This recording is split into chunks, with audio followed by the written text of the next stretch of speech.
في القلب مشاعر أخفيها قد أشرقت الشمس عليها عن خطط لم أعبأ فيها ستكون بأيامي فرقا فحياتي قبل الحلقات بضياع شتاتي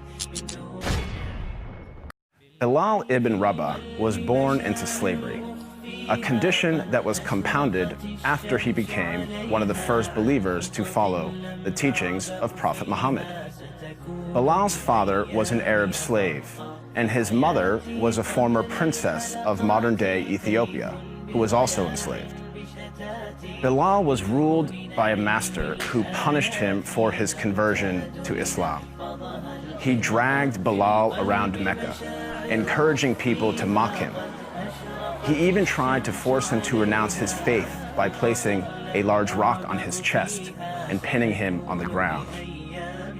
But far from renouncing his faith, Bilal showed a defiance and strength in the face of persecution and violence.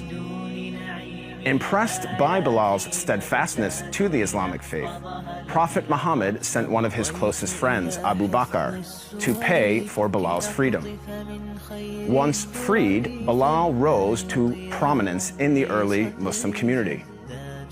Prophet Muhammad appointed him to serve the mosque by using his melodious voice to call the believers to prayer.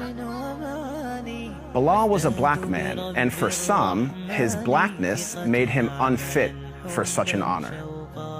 On one occasion, a companion of the Prophet, a man named Abu Dar, disparagingly said to Bilal, "You son of a black woman." This drew a swift rebuke from Prophet Muhammad. "Are you taunting him about his black mother?" asked the Prophet. "There is still some influence of ignorance in you." The ignorance the Prophet identified was rooted in the misguided view that a person's race reflects his or her moral character or social status. In fact, the Prophet's message of racial equality stood in stark contrast to the prevalent racial animosities of 7th century Arabia. Scholars refer to the period prior to the advent of Islam as Jahiliyyah, a time of ignorance, which included racism. Arguably, Prophet Muhammad was the first person in human history to declare, in no uncertain terms, that no person is above another by virtue of race or ethnicity. This declaration is crystallized in one of the Prophet's notable speeches, his last sermon, as it is known, which was delivered on Mount Arafat in 632 AD. In that sermon, the Prophet unequivocally condemned racism when he said, "All mankind is descended from Adam and Eve. An Arab has no superiority over a non-Arab, and a non-Arab has no superiority over an Arab. A white person has no superiority over a black person, nor a black person has any superiority over a white person, except by piety and good action." Ever since then, Prophet Muhammad's teachings on racial equality have inspired human beings to strive for racial equality and justice for all. Consider the life of Al-Hajj Malik al-Shabazz, more commonly known as Malcolm X, the black Muslim civil rights leader who battled racism in the 1950s and 1960s. After performing the Hajj, or Islamic pilgrimage, to the city of Mecca, Malcolm wrote his famous letter from Mecca, in which he said, "There were tens of thousands of pilgrims from all over the world. They were of all colors, from blue-eyed blondes to black-skinned Africans. But we were all participating in the same ritual, displaying a spirit of unity and brotherhood that my experiences in America had led me to believe never could exist between the white and the non-white."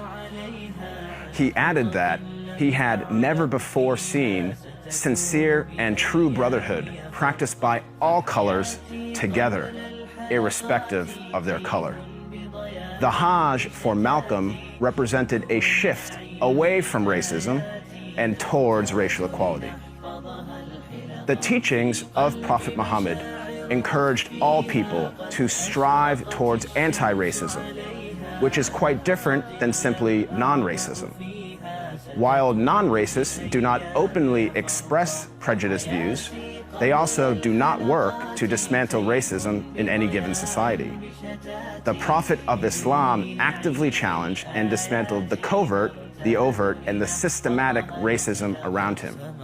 He identified racism as a symptom and identified its root cause as arrogance in the human heart.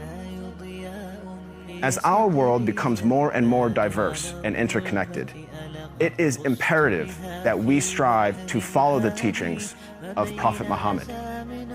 I am not a Muslim myself, but I have to say that I am deeply inspired by the anti-racism of Prophet Muhammad, because he showed that a person is distinguished over another not by race, but rather by the quality of one's character and conduct. I am Craig Constantine for the Amir Stein Center.